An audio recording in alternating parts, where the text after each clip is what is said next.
তোমাদের এখন দরকার শুধু দোয়া করো, আল্লাহ রমজান আমারে দেখাইয়েন, রমজান পর্যন্ত পৌঁছাইয়েন।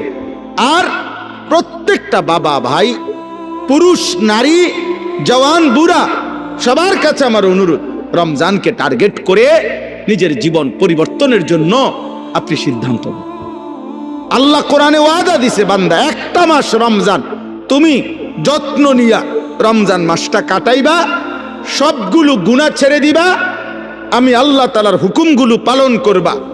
আমি আল্লাহ ওয়াদা দিলাম, লাআল্লাকুম তাত্তাকুন, এক মাসে তোমাকে মুত্তাকি বানায় দেব, জান্নাতি বানায় দেব, বানায় দেব। আল্লাহ তাআলা বলছেন, আল্লাহ কোরআনে বলছেন, বান্দা তুমি মনে রেখো, কোনোভাবে রমজান বলতে আমি কঠিন কিছু তোমার উপরে চাপাই নাই। ইউরিদুল্লাহু বিকুমুল ইউসরা ওয়ালা ইউরিদু বিকুমুল উসরা। কোরআনে আল্লাহ বলছেন, রমজানের কথা বলতে গিয়ে আল্লাহ বলছে, বান্দা মনে করো তোমার জন্য আমি কি কি দিছি রমজানে। স্বাভাবিক সারা বছরের নেক আমল তো আছেই, বাকি নতুন করে কি দিলাম? এক নম্বরে ধরে নেন, নতুন করে আল্লাহ তাআলা রমজানে আমাদেরকে কি দিলেন? এক মাসের রোজা, রোজা রাখতে হবে। 2, প্রতিদিন তারাবি পড়তে হবে। 3, ইফতার করতে হবে। 4, রাত্রিবেলা সাহারি খাইতে হবে। 5, শেষ দশকে এতেকাফ করতে হবে। 6, শেষ দশকের বেজর রাত্রিগুলোতে সবে কদর তালাশ করতে হবে। আর কি? আর পুরাটা মাস গুনাহ থেকে বাঁচতে হবে। আল্লাহ তাআলার নেক আমল, 5 ওয়াক্ত নামাজ, জিকির, তেলাওয়াত, দোয়া, কান্নাকাটি, এর মধ্যে লিপ্ত থাকতে হবে। এই তো কথা।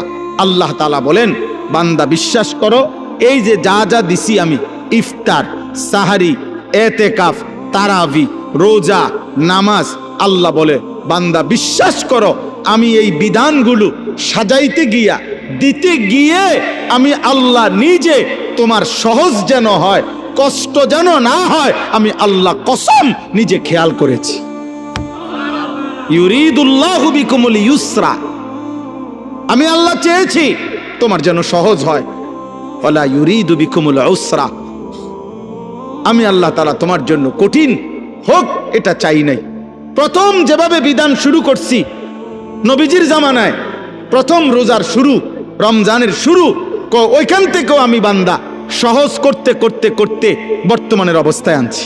শুধু কমাইছি, বাড়াইছি না, শুধু কমাই আনছি।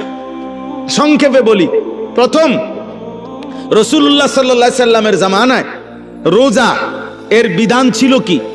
এর বিধান ছিল, মৌলিক নিয়ম ছিল যে নবীজির জামানায় প্রথম রমজানের রোজা রাখার নিয়ম ছিল সুবহে সাদিক থেকে, মানে সকালবেলা যেই ভোরের টাইম, সুবহে সাদিক থেকে রোজার টাইম শুরু হইতো। সন্ধ্যা হইলে, সূর্য ডুবলে, মানে আমরা যখন ইফতার করি তখন ইফতার খাওয়ার অনুমতি ছিল। কিন্তু তখন রোজা ছিল কেমন, মানে আমাদের নবীজির জামানায়, সাহাবাদের জামানায় রোজার বিধান ছিল এরকম যে সন্ধ্যা হইলে ইফতারির টাইমে যতক্ষণ পর্যন্ত সজাগ থাকবে, মানে আরেকবার ঘুম না যাবে, ততক্ষণ পর্যন্ত আপনার সে খাবার দাবার, স্ত্রীর সাথে মিলামিশা সব করতে পারবে।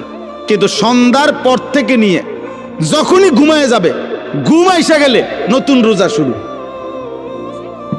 মনে করেন এখন যদি সন্ধ্যা 6টা বাজে ইফতার করলাম, এখন সজাগ যতক্ষণ, খানার টাইম এতক্ষণ, বুঝেন নাই হিসাবটা?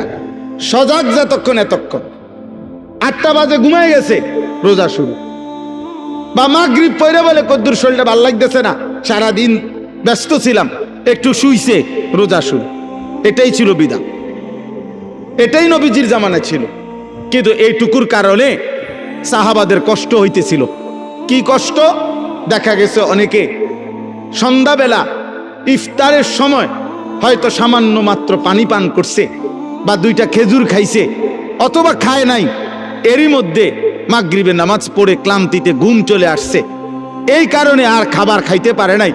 সারা রাত্র আবার নতুন রোজা শুরু হয়ে গেছে, পরের দিন আবার সন্ধ্যার সময় খাবার অনুমতি।